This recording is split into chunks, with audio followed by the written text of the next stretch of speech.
नमस्कार प्यारे बच्चों। सीबीएसई बोर्ड के द्वारा निर्धारित क्षितिज पाठ्य पुस्तक के अंतर्गत कन्यादान नामक पाठ के अत्यधिक महत्वपूर्ण बहुविकल्पी प्रश्न जो रिवीजन टेस्ट के रूप में आपके समक्ष प्रस्तुत किए गए थे, उन प्रश्नों का हम लोग व्याख्या सहित हल जानेंगे। तो आइए चलते हैं रिवीजन टेस्ट के अंतर्गत पहले प्रश्न की ओर। निम्नलिखित प्रश्नों के लिए 4 विकल्प दिए गए हैं, जिसमें सही विकल्प चुनकर उत्तर दीजिए। कन्यादान रचना है प्रेमचंद, हरिशंकर परसाई, जयशंकर प्रसाद, इनमें से कोई नहीं। तो आपको पता है कि कन्यादान जो रचना है, इसके रचनाकार ऋतुराज जी हैं और यहाँ विकल्प में ऋतुराज जी का नाम कहीं भी नहीं है।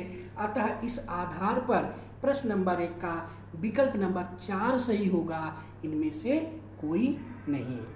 प्रश्न नंबर 2, माँ बेटी को कौन सा पाठ पढ़ाना चाहती है? जीवन का सदुपयोग करना, ससुराल वालों की बात मानना, जीवन के यथार्थ का, जीवन में आने वाली परेशानी का। तो प्रश्न नंबर 2 का जो सही उत्तर है वह है विकल्प नंबर 3, जीवन के यथार्थ का।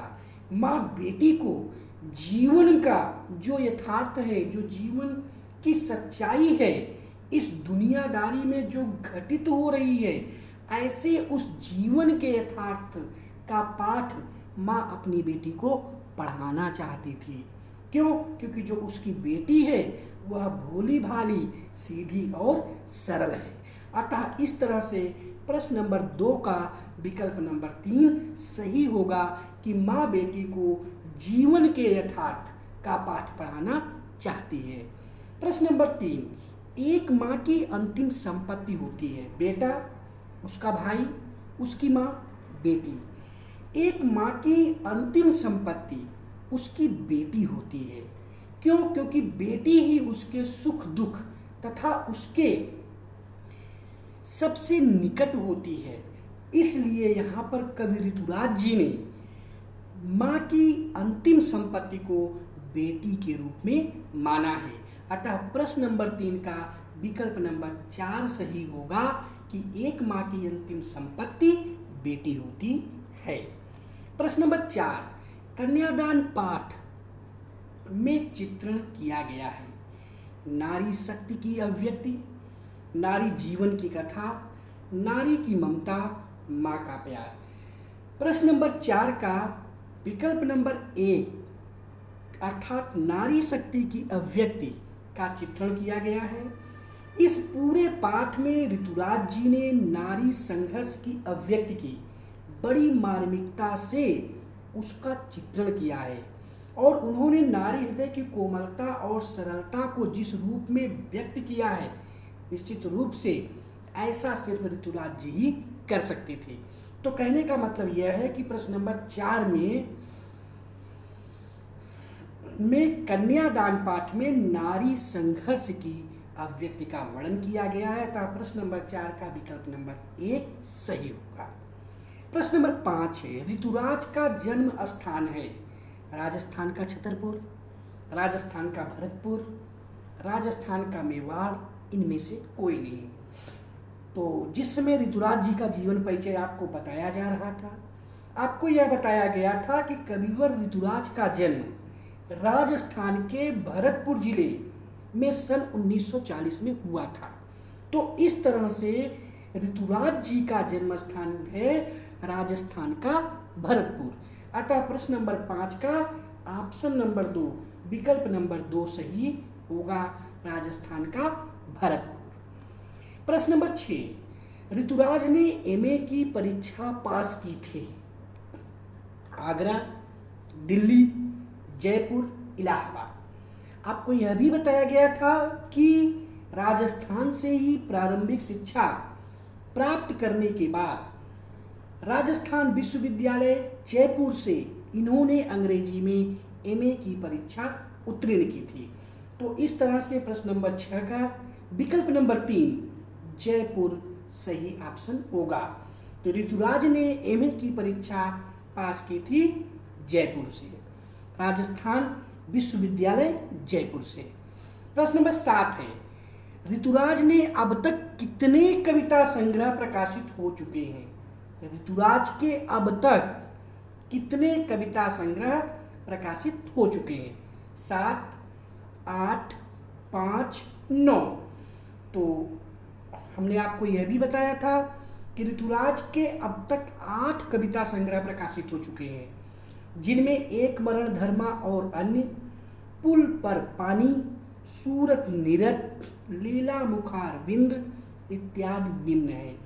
तो प्रश्न नंबर 7 का विकल्प नंबर 2 सही होगा कि ऋतुराज के अब तक 8 कविता संग्रह प्रकाशित हो चुके हैं। प्रश्न नंबर 8 है,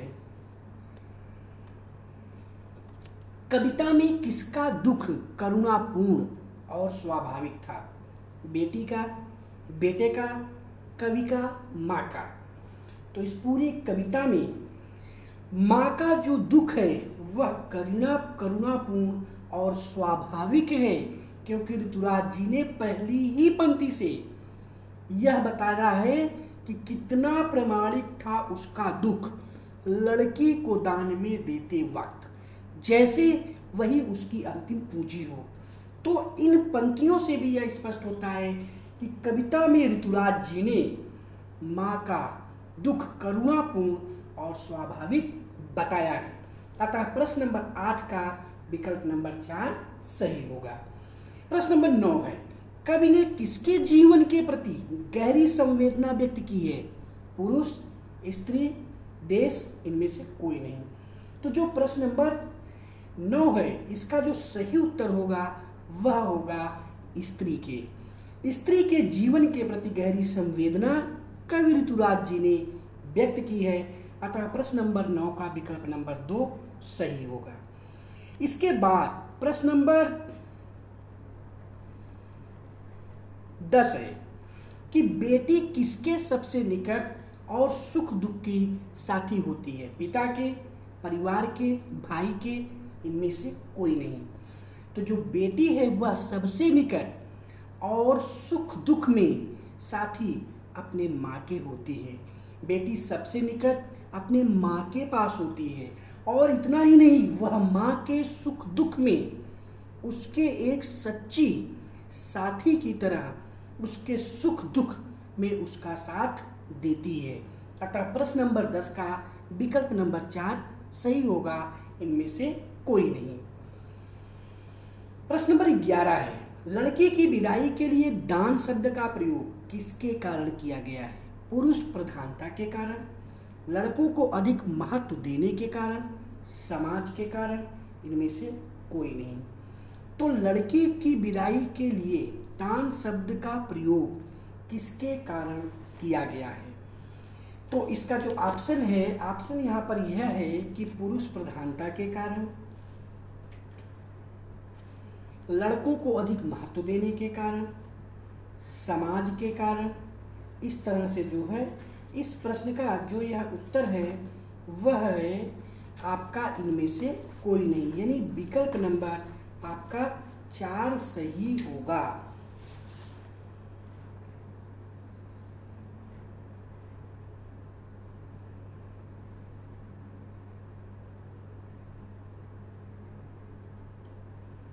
इसके बाद हमारा अगला प्रश्न है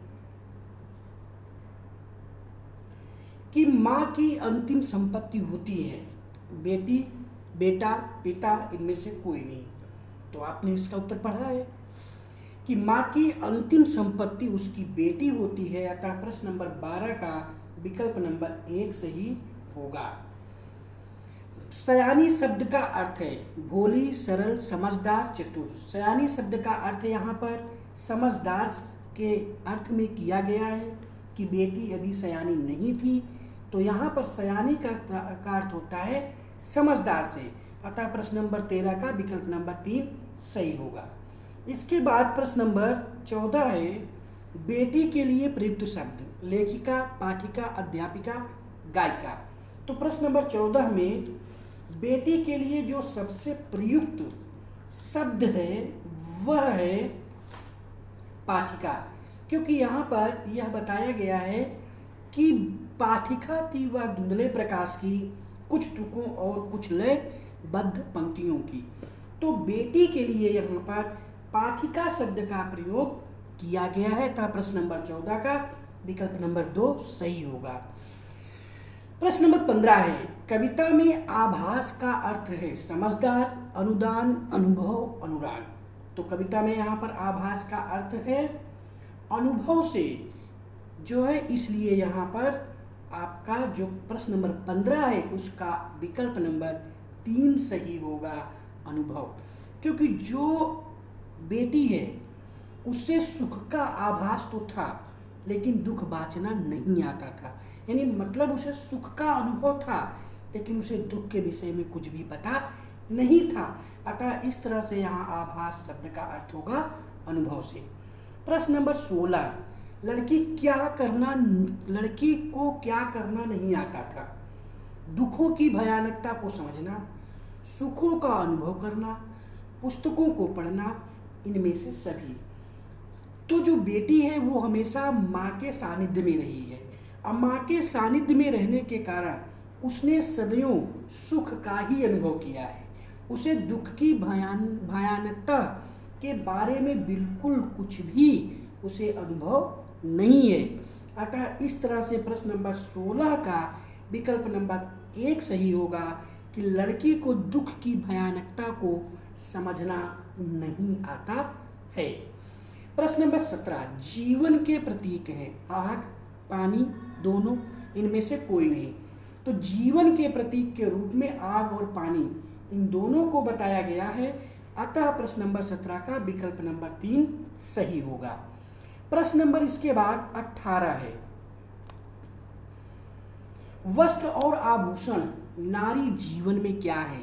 पहनने के परिधान, शाब्दिक भ्रमों की तरह बंधन, सामाजिक बंधन, राजनीतिक बंधन। वस्त्र और आभूषण नारी जीवन में शाब्दिक भ्रमों की बंधन की तरह है। इस तरह से प्रश्न नंबर 18 का विकल्प नंबर 2 सही होगा। प्रश्न नंबर 19, लड़की होने से तात्पर्य है भोलापन, सरलता, कोमलता, समर्पण की भावना, इनमें से कोई नहीं। लड़की होने से तात्पर्य है भोलापन, सरलता, कोमलता, समर्पण की भावना, ये चारों ही लड़कियों के गुण हैं। इसलिए प्रश्न नंबर 19 का विकल्प नंबर 4 सही होगा, इनमें से सभी। प्रश्न नंबर 20 है, कविता में कौन सी शब्द शक्ति है? अभिधा, लक्षणा, व्यंजना। तो बेटा जी आपको बता दें हम कि शब्द शक्तियाँ कुल 3 प्रकार की होती हैं, अभिधा शब्द शक्ति, व्यंजना शब्द शक्ति और लाक्षणिकता शब्द जो है शब्द शक्ति। अगर किसी बात को हम सीधे सीधे कह देते हैं तो वह हमारी अभिधा शक्ति होती है। अगर किसी चीज़ को हम घुमा फिरा के कहते हैं किसी अन्य माध्यम से, किसी व्यंग्य पूर्वक, तो वह हमारी व्यंजना होती है। और किसी बात को यदि हम उसे लक्षण के माध्यम से, परिभाषा के माध्यम से या परिभाषित करते हुए या अन्य प्रकार के उदाहरणों के माध्यम से जो हम उसे स्पष्ट करते हैं वह लक्षणा शक्ति होती है। तो जो कन्यादान नामक कविता है, इस कन्यादान नामक कविता में लाक्षणिकता है, यानी लक्षणा शब्द शक्ति है। तो हमारा जो प्रश्न नंबर 20 है उसका सही उत्तर होगा लाक्षणिकता। तो अगर प्रश्न में पूछा जाएगा आपके बोर्ड के पेपर में कि कविता में कन्यादान नामक कविता में कौन सी शब्द शक्ति है, तो आपका उत्तर होगा कि कन्यादान नामक कविता में लाक्षणिकता शब्द शक्ति है या लक्षणा शब्द शक्ति है। प्रश्न नंबर 21, कविता में गुण है माधुर्य गुण, ओज गुण, प्रसाद गुण, इनमें से कोई नहीं। तो हमने आपको बताया था कि अगर कहीं भी शांत रस का प्रयोग किया जाता है तो वहाँ पर आपका प्रसाद गुण होता है। कविता में केवल 3 ही गुण पाए जाते हैं कविता अथवा काव्य में। 3 गुणों में पहला आपका माधुर्य गुण है, दूसरा ओज गुण है, तीसरा प्रसाद गुण है। ठीक, तो इस तरह से जो कन्यादान नामक कविता है, कन्यादान नामक कविता में आपका प्रसाद गुण है। अतः प्रश्न नंबर 21 का विकल्प नंबर 3 सही होगा। प्रश्न नंबर 22 है, कविता में रस का प्रयोग किया गया है, करुण, वीर, शांत, अद्भुत।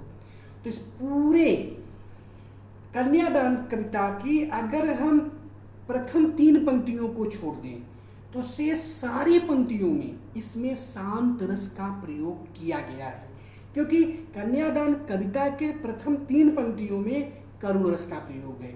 वो 3 पंक्तियां हैं, कितना प्रमाणिक था उसका दुख, लड़की को दान में देते वक्त, जैसे वही उसकी अंतिम पूंजी हो। तो इन 3 पंक्तियों में करुण रस है। शेष जितनी भी पंक्तियां कन्यादान नामक पाठ में हैं उन सब में शांत रस है। तो चूंकि अधिकता शांत रस की है इस पूरी कविता में, इसलिए हम जो है कन्यादान कविता में किस रस का प्रयोग किया गया है, अगर यह प्रश्न पूछा जाएगा तो हम वहाँ पर शांत रस को ही बताएंगे। अतः प्रश्न नंबर 22 का विकल्प नंबर 3 सही है, शांत रस। प्रश्न नंबर 23 है, कन्यादान विधा है, कहानी, नाटक, कविता, निबंध। कन्यादान एक कविता है, इसलिए प्रश्न नंबर 23 का विकल्प नंबर 3 सही होगा, कन्यादान कविता विधा है। प्रश्न नंबर 24, जैसे वही उसकी अंतिम पूंजी हो में अलंकार है, उपमा, रूपक, उत्प्रेक्षा, श्लेष। ज्यों ज्यों, जहाँ, जैसे, ठीक, जन, जानो, मानो, जनहु, मनहु इत्यादि ये शब्द जहाँ पर आए वहाँ पर आपका उत्प्रेक्षा अलंकार होता है। जैसे वही उसकी अंतिम पूंजी है, यहाँ पर बेटी में उसके अंतिम पूंजी होने की कल्पना की जा रही है, संभावना की जा रही है। और जहाँ उपमेय में मतलब एक वस्तु में किसी दूसरी वस्तु की संभावना या कल्पना की जाती है, वहाँ पर उत्प्रेक्षा अलंकार होता है। अतः प्रश्न नंबर 24 का विकल्प नंबर 3 सही होगा। प्रश्न नंबर इसके बाद है 25, माँ पुत्री को किस तरह रहने को कहती है, सचेत एवं सजग, प्रसन्न, सदा खुश, इनमें से सभी। तो प्रश्न नंबर 25 का विकल्प नंबर 4 सही है आपका, कि माँ अपनी बेटी को सदैव सतेज से सचेत और सजग के साथ साथ सदा खुश और प्रसन्न रहने के लिए भी कहती है। अतः प्रश्न नंबर 25 का विकल्प नंबर 4 सही होगा।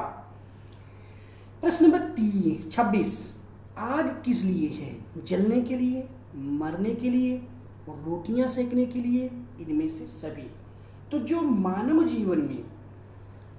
जीवन में जो आग का महत्व है वह है भोजन पकाने से।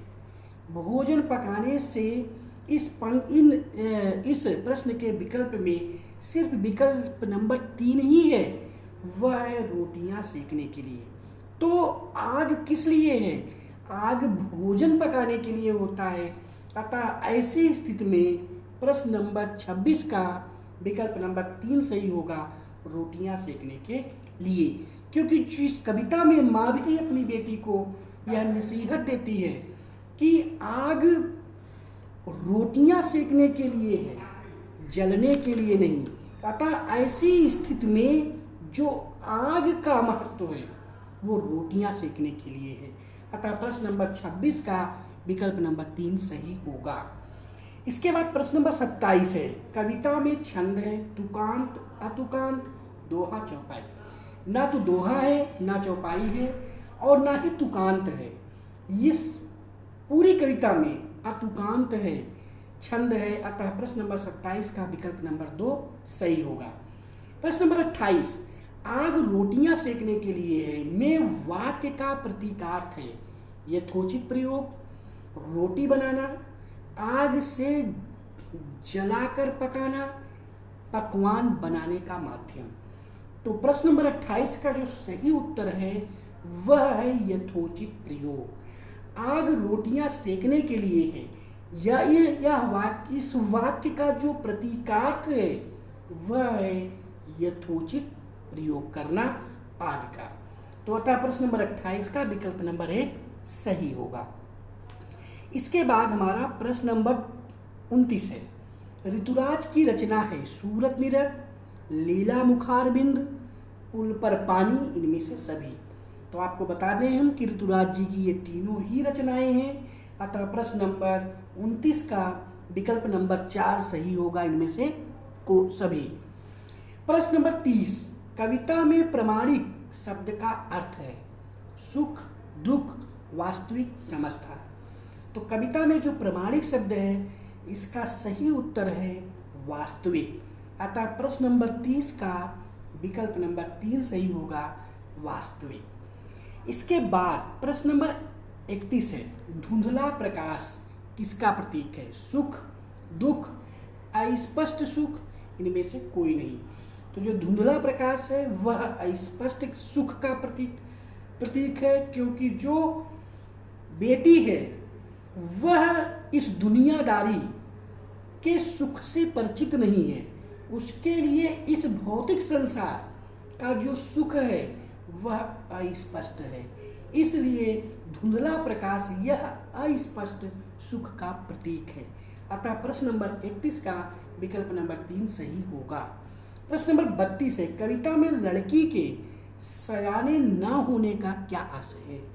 दुनियादारी को समझना, दुनियादारी को ना समझना, समझदार होशियार बनना, इनमें से सभी।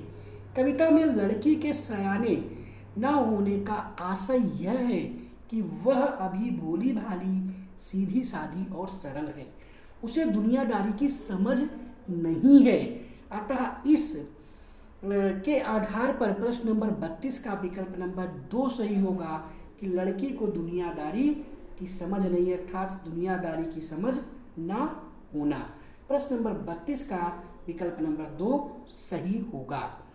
प्रश्न नंबर 33 है। तुकों और लयबद्ध पंक्तियों का अर्थ है कठिन बात को भी समझना, सीधी बात को न समझना, सीधी बात को समझना, इनमें से कोई नहीं।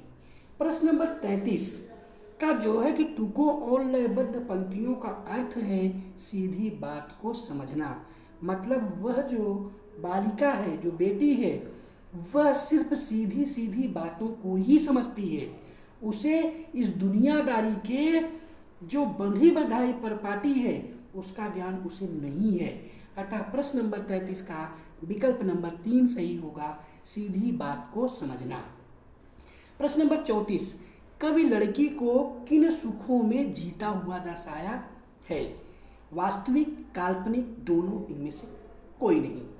कवि लड़की को काल्पनिक सुखों में जीता हुआ दर्शाया है, क्योंकि वास्तविकता नहीं है, इस कविता में कल्पना की गई है, और कल्पना की जाने के कारण जो है कवि ने लड़की को काल्पनिक सुखों में जीता हुआ बताया है।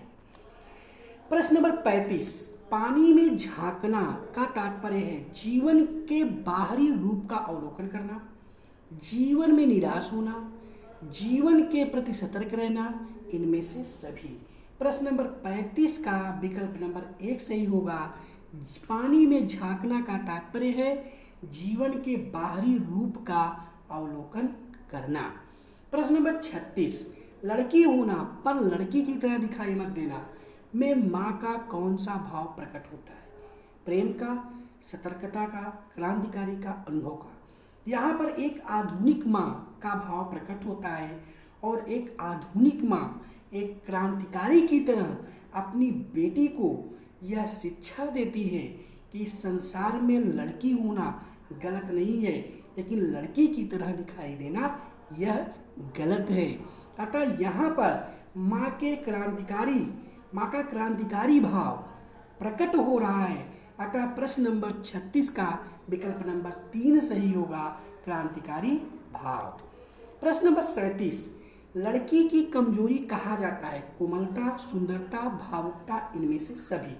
तो प्रश्न नंबर 37 का विकल्प नंबर 4 सही है।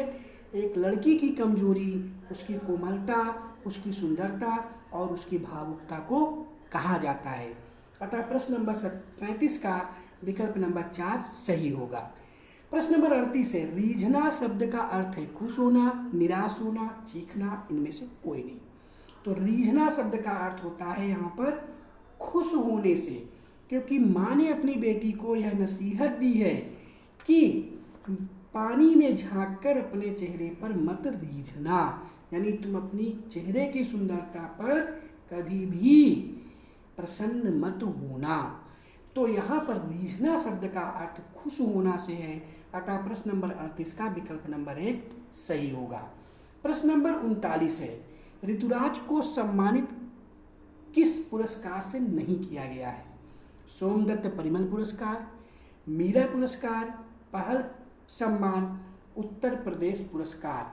तो प्रश्न नंबर 39 का विकल्प नंबर 4 है कि ऋतुराज जी को सोमदत्त परिमल पुरस्कार, मीरा पुरस्कार और पहल सम्मान से सम्मानित किया गया है, लेकिन उत्तर प्रदेश पुरस्कार से उन्हें सम्मानित नहीं किया गया है, अतः प्रश्न नंबर 39 का विकल्प नंबर 4 सही होगा।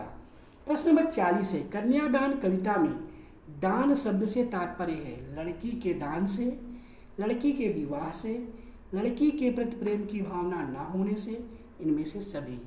तो कन्यादान कविता में दान शब्द का तात्पर्य लड़की के विवाह से है, अतः प्रश्न नंबर 40 का विकल्प नंबर 2 सही होगा।